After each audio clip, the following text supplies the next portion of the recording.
పెళ్ళిళ్ళకి, ఫంక్షన్‌లకి ఎప్పుడైనా మన దగ్గర అన్నం మిగిలిపోతే పడేస్తూ ఉంటాం గదా! అప్పుడు చాలా సార్లు అనిపిస్తుంది నాకు, అరే! ఇంత అన్నం పడేస్తున్నాం గదా!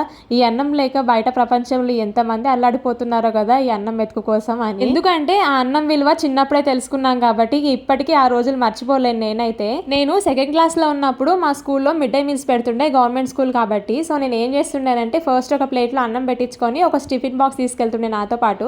ఆ టిఫిన్ బాక్స్‌లో పెట్టించుకున్న అన్నం ఫస్ట్ ఆ బాక్స్‌లో పెట్టించేసుకొని మళ్ళీ అన్నం పెట్టించుకోవడానికని వెళ్ళేసి అన్నం ప్లేట్‌లో పెట్టించుకుంది తినేసి మళ్ళీ టిఫిన్ బాక్స్‌లో పెట్టించుకున్న అన్నం తీసుకొని ఇంటికి వస్తుండే అనమాట అట్లా. అట్లా తీసుకొచ్చిన అన్నంని మా చెల్లెలిద్దరికీ తినిపిస్తుండే. కొన్ని సార్లు ఎక్కువ తీసుకొస్తే ఇంకా మాకు ఆ రోజు మధ్యాహ్నానికి సరిపోయేదనమాట. అయితే ఒకరోజు స్కూల్‌లో మధ్యాహ్నం పిల్లలు సరిగ్గా రాకపోయేసరికి అన్నం మిగిలిపోయిందని ఆయమ్మ వాళ్ళు చెప్పిర్రు. అప్పుడు ఇంక నేను మా ఇంటికి తీసుకెళ్తానని చెప్పేసానంటే మా టీచర్ అయితే ఒక ప్లాస్టిక్ కవర్ ఇచ్చిర్రనమాట.